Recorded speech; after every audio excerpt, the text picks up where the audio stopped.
pour arranger mon truc. Je nous salue au nom puissant de Jésus-Christ. Amen. Ce soir encore, nous bénissons le Seigneur qui permet que nous puissions relancer avec, en tout cas, continuer la suite de notre étude biblique sur Matthieu que nous avons commencé.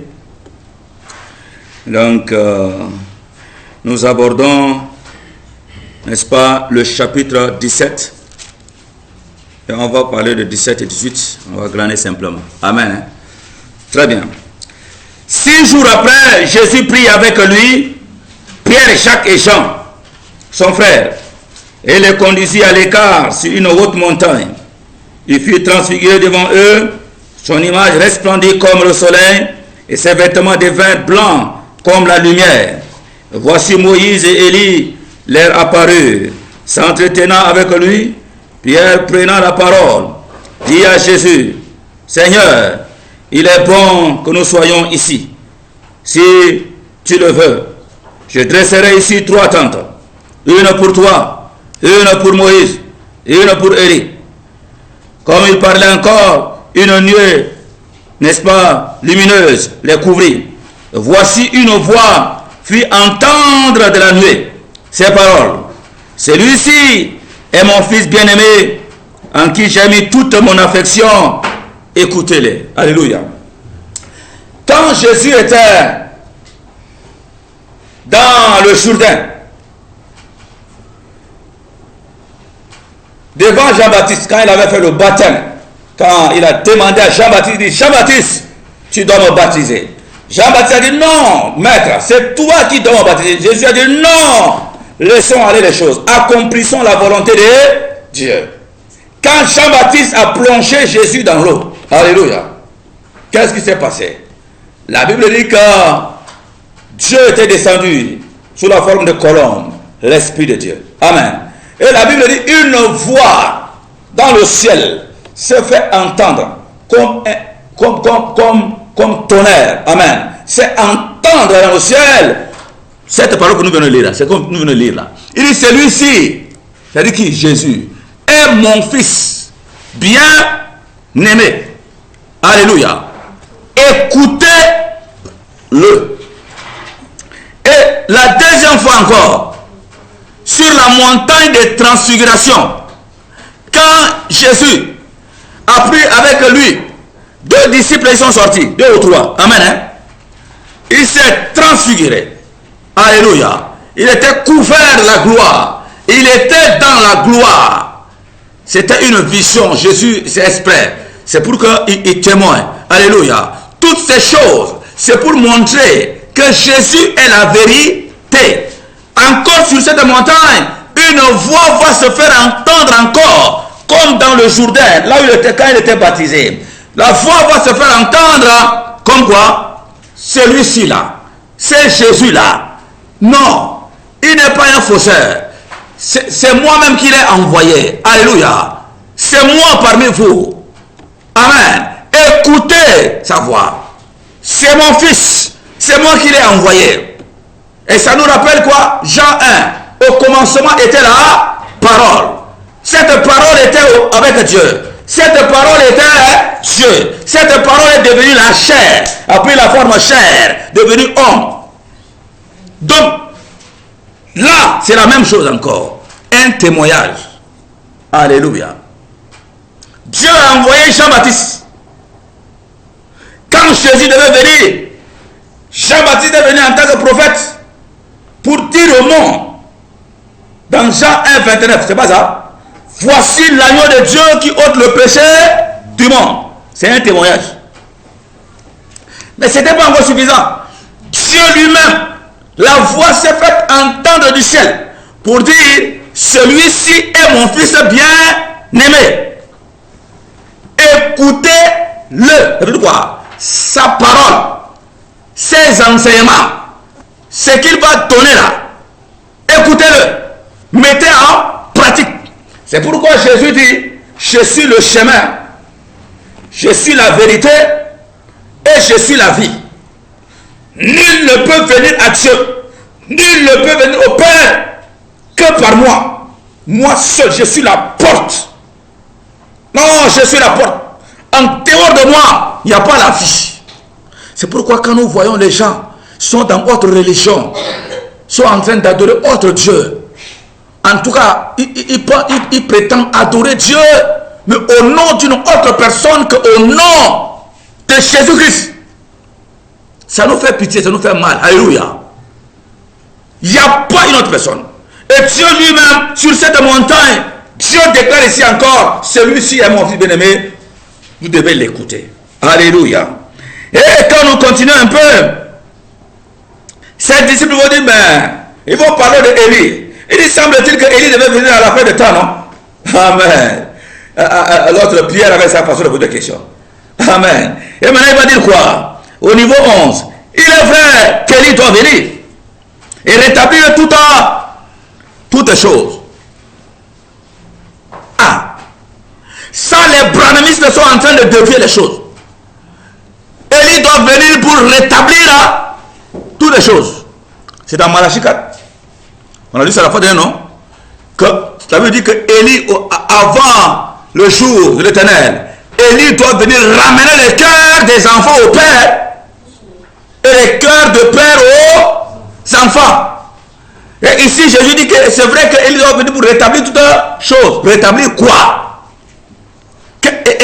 Voilà, on continue d'abord. Mais je vous dis que Élie est déjà venu et qu'ils ne l'ont pas reconnu et qu'ils l'ont traité comme ils ont voulu. De même, le Fils de l'homme souffrira de leur part. Les disciples comprirent. Alors qu'il parlait des gens bas. C'est comme on a parlé de ça, non? Voilà. Alléluia. Suivez. Malachie. C'est comme arrivé. C'est comme on va dans Malachie. Malachie 4. Malachie 4. Bon. Je commence à partir de 5 à 6. Je lis. C'est cette prophétie qui s'est accomplie. Élie qui est venu là. C'est bon, vous y êtes, hein? Malachie là, c'est seulement Matthieu là. Vous voyez là où il y a Matthieu là, début de Matthieu là. Ousmane, là où il y a Matthieu là, première page de Matthieu là. C'est ça Malachie seulement. C'est bon, hein? Voici, je vous enverrai Élie, le prophète. Non, Dieu n'a pas dit Jean-Baptiste. Dieu a dit, hein, je vous enverrai Élie, le prophète. Pour dire quoi? Pour vous montrer le chemin. Pour vous présenter qui? L'agneau de Dieu qui ôte le péché du... montrez-le là-bas. 5, 6, c'est bon, hein? Pour le montrer. C'est bon, il a déjà trouvé? Voilà. À partir de 5, je suis sur ça. Je reprends encore. Voici, je vous enverrai Élie, le prophète, avant le jour de l'Éternel. Oh, ce jour grand et redoutable. Amen.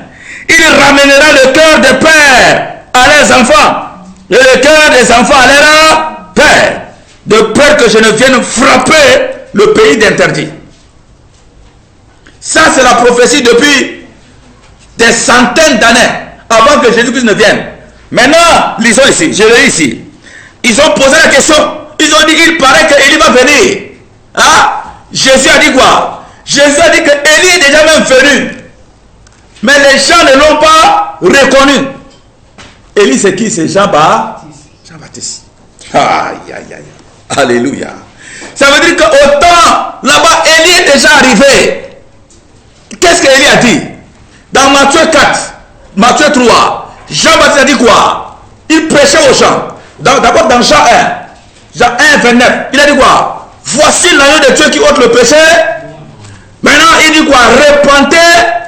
Laissez la drogue, laissez l'alcool, laissez les fornications, laissez la vie de péché. Si quelqu'un de juif ici, il faut tourner ici, il faut pardonner, il faut faire ceci, cela. Il prêchait, il dit repentez-vous.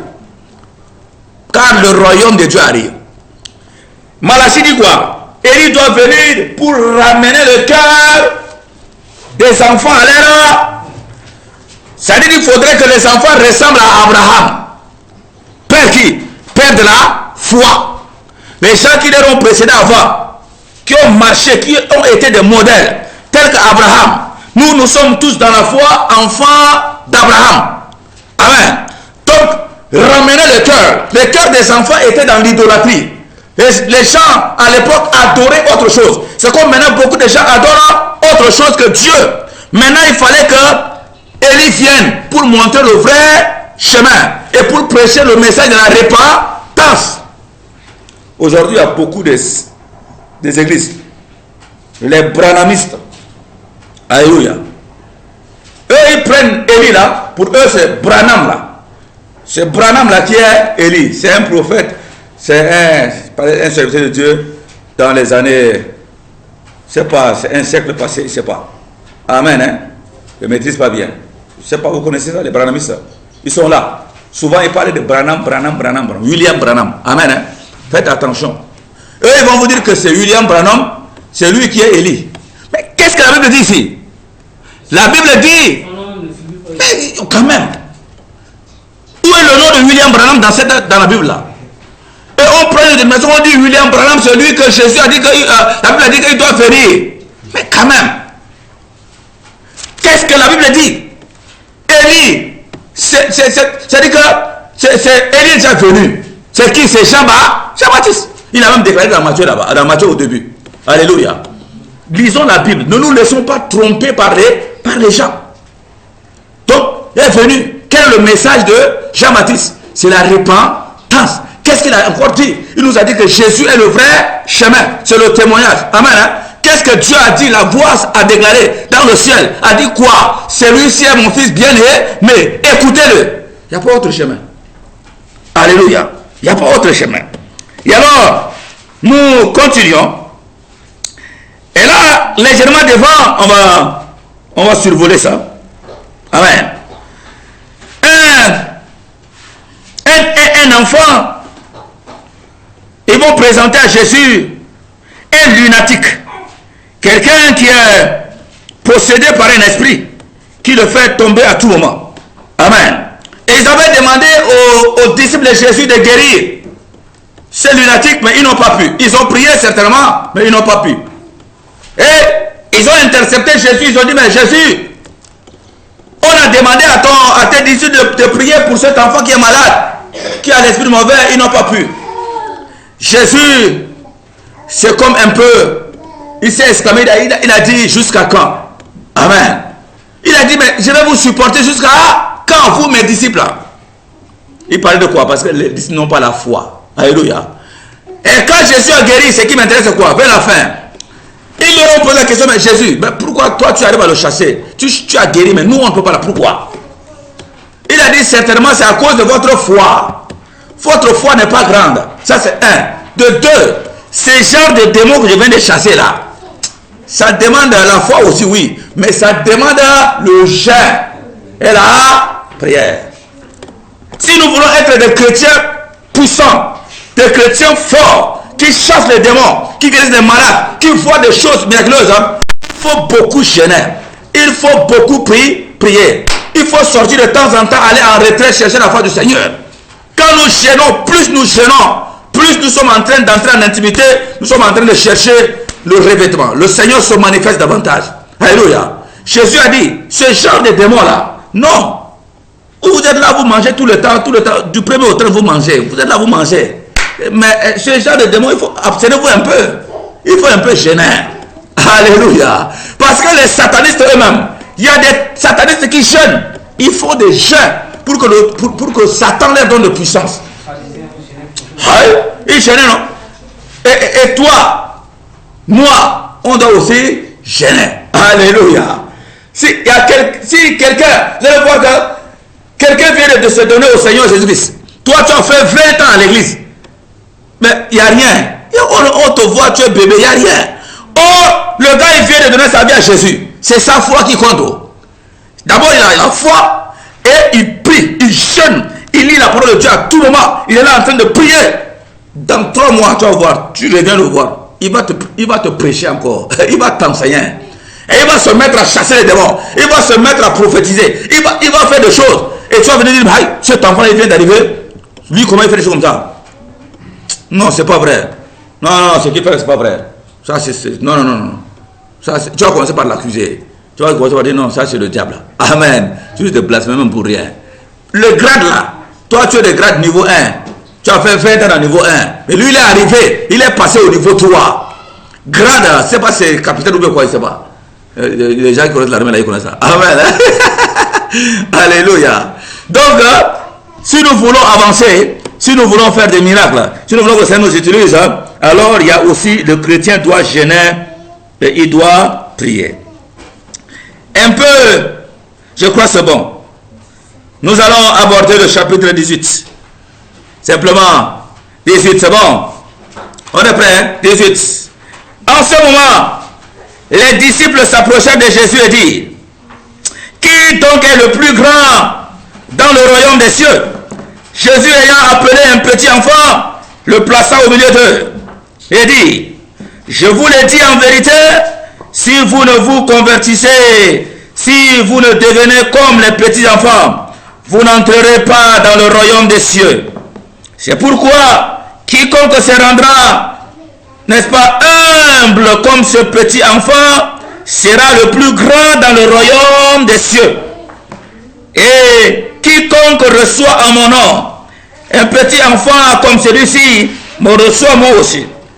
Mais si quelqu'un scandalise un de ces petits qui croit en moi, il faudrait mieux pour lui qu'on suspendit, n'est-ce pas, à son cou une meule de moulin et qu'on le jeta au fond de la mer.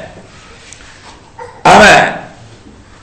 La mentalité du monde, le monde là, la mentalité du monde qui même cherche à devenir grand, qui même cherche à dépasser son ami, son frère. Si Arthur est dans une entreprise telle, moi je m'engage et je me dis, ok, moi je vais le dépasser. Les gens doivent me voir moi par Arthur. Ça c'est la mentalité du monde. Amen. Si même dans le combat, dans les grades, je dois le dépasser. Donc, qui même cherche à dépasser son frère et sa soeur. Regardez dans nos familles un peu vers le village, tout ça, tout ça. Quand ils commencent à émerger, ils disent, mais cet enfant, c'est l'enfant de qui? Il commence à émerger. Il se croit qui? Cet enfant-là. Ah, il veut regagner notre cercle là. Le cercle des gens qui ont d'argent, c'est nous. Comment cet enfant, l'enfant de tel là, lui il va faire quoi? Là, ils sont en train de comploter pour te tuer. Parce que non, ils veulent garder les rangs, ils veulent être toujours au-dessus. Mais ça, ce n'est pas la mentalité des chrétiens. Jésus ne nous enseigne pas ça. Jésus dit, alléluia, dans le royaume de Dieu, du vrai Dieu, alléluia, c'est celui-là qui se fait enfant, c'est celui-là qui est plus grand. Et il a appelé un enfant, il a mis parmi devant eux. Il a dit, celui qui veut être grand dans mon royaume, moi, Jésus, celui qui veut être grand doit se faire enfant, petit. Parce que, et il va encore expliquer, ça symbolise quoi? Amen. Quelque part, il a dit, si vous ne vous convertissez, si vous ne devenez pas comme cet enfant, vous n'entrerez point dans le royaume de Dieu. Et l'enfant, qu'est-ce qu'un enfant? Un enfant, tu le tapes, il pleure, il revient à toi. Un enfant, tu l'insultes, il va là, il revient à toi. Tout à l'heure là, alléluia, tu l'as refusé un truc, il fait le tour, il revient. Entre eux, il se bagarre, il se tape, il pleure. Et tu vas le trouver 2 secondes seulement en train de jouer encore. Amen. Un enfant a le cœur humble. Le cœur de l'enfant, c'est le cœur qui pardonne. Le cœur de l'enfant, c'est le cœur qui oublie tout. Un enfant, c'est un enfant. Il est humble. Humilité. Il y a pardon. Il y a tout dans l'enfant. Il dit, c'est ça un enfant. Amen. La Bible dit encore que l'humilité qui est en vous vous fasse voir les autres là comme étant toujours supérieurs à vous. Ça, c'est la mentalité du royaume. Aujourd'hui, quelqu'un, tu as un peu l'onction, tu commences à guérir les malades, tu utilises un peu, tu veux te faire comme ça, tu te gonfles. C'est moi le vrai pasteur, c'est moi le bishop. Regardez là-bas, c'est moi qui fais les miracles. Eux là-bas, ils ne font pas. Et tu commences par te gonfler. Non. Jésus dit quoi? Et la preuve, c'est quoi? Jésus va laver les pieds de ses disciples. Ça, c'est comble d'humilité. Quand il il devait chercher à répartir, il est allé jusqu'à encore pour monter l'examen d'immunité là. Il est allé laver encore les pieds des disciples là. Arrivé sur Pierre, dit Pierre, jamais. Toi Jésus, tu me laves les pieds, jamais, tu n'as pas. Alléluia. Et Jésus dit, bon, si je te lave pas là, tu n'as pas de part avec moi. Ah, Pierre dit non, non, ne lave pas seulement mes pieds, lave mes mains, lave tout. Alléluia. Gloire à Dieu. Donc, Jésus est en train de le dire, je suis en train de vous montrer un exemple, que vous devez être humble. Le plus grand de l'homme de Dieu doit être le plus petit, doit être le serviteur de tout le monde. Bien aimé, quand nous voyons là, mais pourquoi? C'est comme on adore. Même entre nous dans le milieu chrétien, le diable érige les trônes là. Il reste là, il est comme il est le pasteur. Quand il descend là-bas, il revient. Mais quelquefois, les gens courent pour attraper les portières. C'est-à-dire que les gens transportent la Bible là. Les gens sont en train de... Non, l'atmosphère change. Hein? On le fait asseoir là-bas. Papa est arrivé. Le papa, il est grand. Il est élevé. Alléluia. Non, bien aimé, Jésus lave les pieds. Jésus lave les pieds des disciples là. Notre mentalité doit changer. Ça, c'est pas le vrai christianisme. Le vrai christianisme, c'est être un enfant, c'est être humble. Ça veut dire quoi? Je vois Ousmane, c'est un enfant, mais je le respecte à cause de l'Esprit de Dieu qui est sur lui. Quand je le regarde, la Bible me dit que je dois le regarder comme étant encore grand par rapport à moi. Je me dis non, la puissance de Dieu qui est sur lui là, l'Esprit de Dieu qui est là-bas là, non, vraiment, respect, alléluia, je le respecte. Je peux même, certaines choses que je peux faire pour lui, je peux tirer une chaise pour le faire asseoir, alléluia. C'est ça ce que ça veut dire, servir. Très très important. Et Jésus a parlé également de scandale. Faisons attention pour ne pas être une occasion de chute pour les autres. Jésus dit si quelqu'un scandalise un de ses enfants, alléluia. Dans ce cas, il parle de façon générale maintenant. On va continuer la suite et on va ensemble, occasion de chute. 7, 8 et 9. Je continue là d'abord. Malheur au monde. Amen. Malheur au monde à cause des scandales. Car il est nécessaire qu'il arrive des scandales. Pourquoi? Nécessaire parce que ça permet de prouver la foi. Amen. Hein? Les scandales, ce sont toutes les occasions de péché qui se présentent devant toi, mais toi tu dis non. Amen. Ça éprouve ta foi. C'est quand même nécessaire pour éprouver la foi. Ça veut dire. Amen. Hein? Il dit, je reprends encore. Malheur au monde à cause des occasions de scandales. Car il est nécessaire qu'il arrive des scandales. Mais malheur à l'homme par qui le scandale arrive. Et il continue encore. Il dit si ta main ou ton pied est pour toi une occasion de chute, coupe-les, jette-les loin de toi.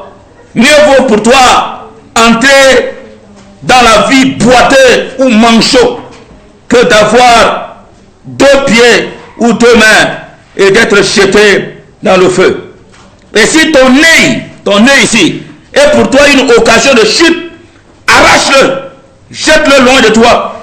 Mieux vaut pour toi entrer dans la vie n'ayant qu'un œil que d'avoir deux yeux et d'être jeté dans le feu. Alléluia. Jésus dit quoi? Le monde va nous présenter des occasions de chute. Aujourd'hui, il y a tellement d'occasions de chute.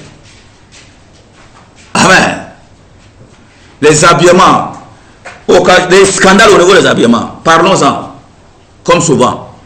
Aujourd'hui, d'abord parlons des églises bâtiments. Combien d'occasions de chute sont dans les églises? Rouge à lèvres, des parures à outrance. C'est-à-dire que les habillements à la mode, les seins sont dehors, les nombrils sont dehors, les collants, les jupes ici.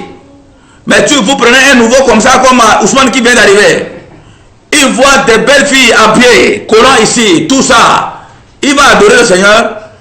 Dieu dit, ça, vous êtes en train de les scandaliser. Vous êtes en train de devenir une occasion de chute pour cet enfant. Ce gars doit être sauvé, mais vous êtes en train de le détourner. Parce que même pendant qu'il est assis à l'église, il ne peut pas adorer. Dans sa pensée, il y a l'impudicité déjà. Ça ne passe pas. On appelle ça occasion de chute. On appelle ça quoi? Scandale.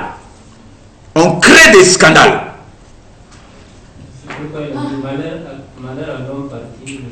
Malheur à celui-là, à l'homme par qui le scandale arrive. Ça veut dire que toi-même, tu construis un scandale. Dieu a parlé d'abord au sein de l'église. Amen. Hein? Et il dit, on ne doit pas scandaliser ces petits, ces enfants. Amen. Hein? Maintenant, il sort par rapport au monde. Amen. Il dit non, il y aura des occasions de scandale. Scandale, il y en a plein. Scandale, c'est ce qui amène quelqu'un à se dire, mais hey, j'ai quoi? Amen. Ce qui amène quelqu'un à tomber dans le péché. Ce qui amène quelqu'un à murmurer. Ce qui amène quelqu'un vraiment à abandonner la foi. C'est ce qu'on appelle les scandales. Il dit, il y aura des scandales. Mais malheur à celui-là. Ça veut dire que toi qui es dans tes parures, toi qui es en train de faire chuter les enfants de Dieu, Jésus dit quoi? Il vaut mieux pour toi qu'on attache un gros truc ici et qu'on t'enfonce dans la mer. Faisons attention. Est-ce que chacun doit se poser des questions? Est-ce que dans ma façon de m'habiller là, est-ce que je ne suis pas un scandale? En réalité, quand quelqu'un, tu t'habilles, ta façon de t'habiller, si c'est pour tromper les filles, toi tu sais, dans ta pensée tu sais, quand tu sors là, beaucoup de gens vont t'apprécier. C'est-à-dire que la façon de faire, non, c'est-à-dire que tout de suite là, pourquoi les gens ne m'apprécient pas à cause du Seigneur? Pourquoi c'est, non, tu es très beau, tu es machin, et ça entre, c'est-à-dire que ça gonfle ta tête. Ou alors elle, tout le temps tu sors, maquillée à outrance, tu es belle. Aujourd'hui c'est l'internet. C'est l'internet. Il fait dernier maquillage. Il sort, il se filme comme ça, il fait comme ça. Alléluia. Et balance ça sur l'internet. Et il attend maintenant les réponses. J'aime. Waouh, non, tu es belle. Oh, belle. Et là, il est content.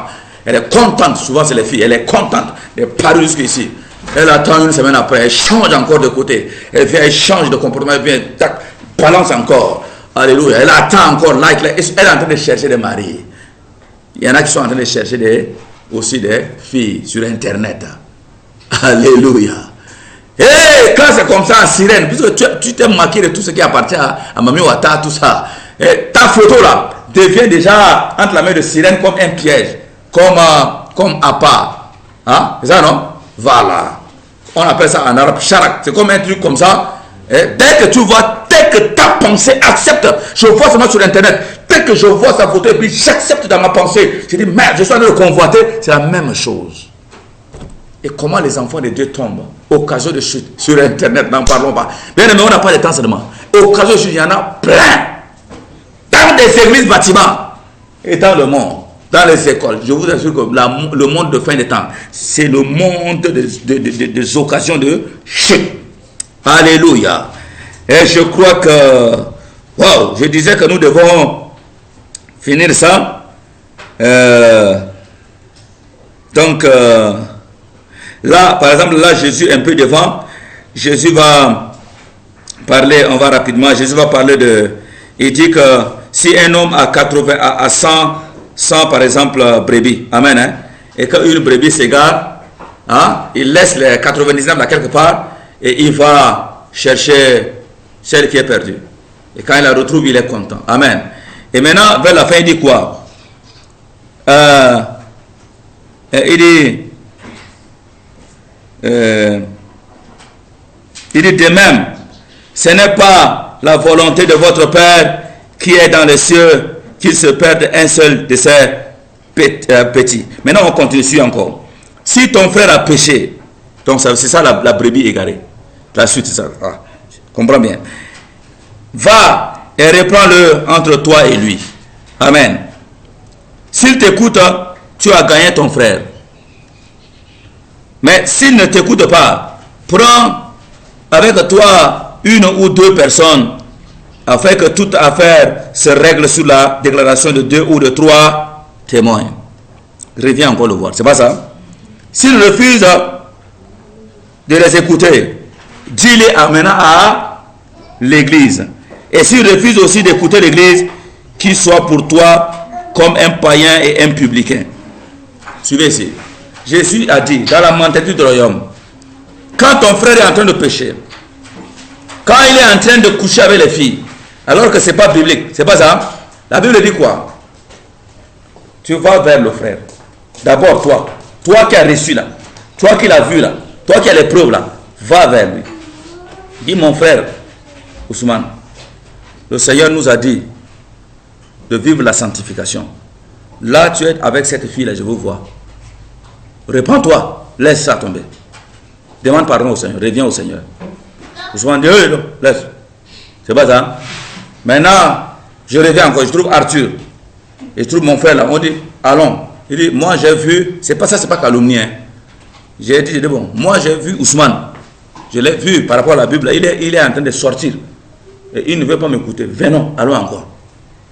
On vient encore. Maintenant, cette fois-ci, Arthur va parler. Ousmane, toi, tel m'a dit que tu as ça. Oui ou non? Oui. Bon, c'est pas la voix du Seigneur, il faut abandonner. Ousmane fait semblant, c'est comme si vous écoutez, ne n'écoute pas toujours. Ah, mais Jésus dit quoi? D'accord. Troisièmement, là, il faut s'y aller à l'église. L'église, c'est quoi? C'est quoi? L'église, c'est l'assemblée. C'est comme là où on appelle église. Hein? Là où vous vous réunissez, là. Là où vous êtes nombreux, là. C'est comme là, on dit église. Il dit, viens parler de ça à l'église. C'est comme là où on est assis, là. Dès qu'on finit, par exemple, on est là assis, on peut venir, on peut prendre Ousmane, le frère Ousmane. Au début, il a fait ça, je suis allé. Je l'ai parlé, il ne m'a pas écouté. Après, Arthur et le frère là, moi, on est allé, on a parlé à Ousmane. On a dit Ousmane de laisser ça. Il n'a pas laissé. Bien sûr, avec amour. Hein. Donc, aujourd'hui, nous portons avec de connaissances tous. La Bible nous dit de ne pas faire ça. Ousmane est en train de continuer. Entre temps, Ousmane est aussi parmi nous. C'est pas ça? Ousmane est en train de faire ça. Donc, Ousmane. Et puis, tel va dire, il va dire, Ousmane, la Bible a dit ça, ne fais pas ça. Pierre va se dire, dans l'assemblée maintenant, Ousmane, ce que tu es en train de faire, ce n'est pas du Seigneur. Puis, c'est dit, Ousmane, fais attention, abandonne, demande pardon. Si Ousmane écoute ça, se lève, dit, je me lève, je reconnais avoir péché. Vraiment, je vous demande pardon, et je demande que le Seigneur me pardonne. Quand c'est comme ça, là, la Bible dit que vous avez gagné votre frère. Amen. C'est une brebis qui est perdue. Et vous êtes allé la chercher. Et quand il se répand, la Bible dit que le ciel est dans la joie pour une âme qui se répand. Mais si Ousmane dit, hey, laissez-moi, bonheur, tais-toi, Pierre, tais-toi, tu tais-toi, laissez-moi tranquille. Jésus dit quoi? Laissez-le comme un païen. Non, il n'est pas chrétien. Il faut qu'il soit, c'est un païen. Amen. Laissez-le aller, c'est un païen. Donc, bien aimé, regardez comment Jésus a tracé le plan, comment nous devons aider les gens. Donc, quand tu vois ton frère à pécher là, tu as le droit d'aller vers ton frère. Et les gens ne comprennent pas, la Bible dit, oh, arrête de me juger. La Bible dit, il ne faut pas juger. Toi, tu me juges. Non, ce n'est pas juger. Ça, c'est pas juger. J'étais vu en train de faire quelque chose que la Bible condamne, je suis allé humblement pour te dire de laisser ça. Si tu te réponds, on prie ensemble, tu es pardonné. Ça, c'est pas juger. Donc, c'est ça le chemin. Mais quand j'écoute, et puis directement, au lieu d'aller trouver Ousmane, je parle de ça. Tu as vu ce que Ousmane a fait? Hey, par jour là, des filles qui défilent là-bas. Et demain, je dis, Pierre, c'est que Ousmane a fait là. Oh, bonheur, tu as écouté Ousmane là? Come. Ousmane devient autre chose. Arthur, tu as écouté ce que Ousmane a fait? Quand c'est comme ça devient Congossa, calomnie. Ça là, c'est pas biblique. Quand Ousmane entend ça, il va dire, aïe, mais mon frère, si j'ai commis un péché là, la Bible dit quoi? Venez vers moi. Mais pourquoi vous êtes allé trahir comme ça? La Bible dit, l'amour couvre le péché. Amen. Faisons très attention. Quand tu prends, tu vas parler de ça. Bonheur va parler aux gens au quartier. Qu'est-ce que les gens vont dire? Aïe, chrétien aussi, vous êtes comme ça. C'est pas ça? Mais est-ce qu'il va donner sa vie à Jésus? C'est pourquoi il faut couvrir. Toi qui es en train de faire ça, tu es en train de scandaliser encore. Faisons attention. Hein. Alléluia. Et donc, voilà, et Jésus va dire vers la fin, je vous le dis en vérité, tout ce que vous lierez sur cette terre sera lié au ciel, Et tout ce que vous délierez sur cette terre sera délié dans le ciel. Donc ça veut dire quoi? Si l'église décide de mettre sous discipline Ousmane, Ousmane, à partir d'aujourd'hui, nous te mettons à côté, tu es excommunié, n'est-ce pas? Et tu ne travailles pas, nous ne voulons pas que tu manges même avec nous, jusqu'à ce que tu te répandes, et si tu viens, on va t'accepter. Amen. Donc, tout ce que vous liez, tout ce que vous accordez là, le ciel aussi est d'accord. C'est pas ça? Vous avez dit ici là. Et maintenant ici, on finit par 20 là. Il dit, je vous dis encore que si deux d'entre vous s'accordent sur la terre pour demander une chose quelconque, elle leur sera accordée par mon Père qui est dans les cieux. Car là où 2 ou 3 sont assemblés en mon nom, je suis. C'est ça l'église. Amen. L'église là, c'est pas 1000 membres, c'est pas 5000 membres, c'est pas 10 000 membres forcément. 2 ou 3 assemblés, Dieu est là. Amen. Donnez-vous les mains, priez pour le changement, priez pour les âmes dans la famille, priez pour les âmes dans le quartier, priez pour ce que vous demandez là, le Seigneur va faire. Accordez-vous seulement. Vous êtes 2, vous êtes 3, priez, le Seigneur va faire. Et il a dit, là où 2 ou 3 sont assemblés, même en brousse, dans des petits coins, il est là avec eux. Donc il ne faut pas envier les gens dans des grands... Non. Le Seigneur n'est pas forcément dans des grandes églises de 1000, 2000, 3000, 5000, 10 000, non. Là où 2 ou 3 sont assemblés, il est là. Entourez-le. Alléluia. Priez avec foi. Il est parmi nous. Il est parmi vous. Alléluia. Nous recevons cela au nom de Yeshua.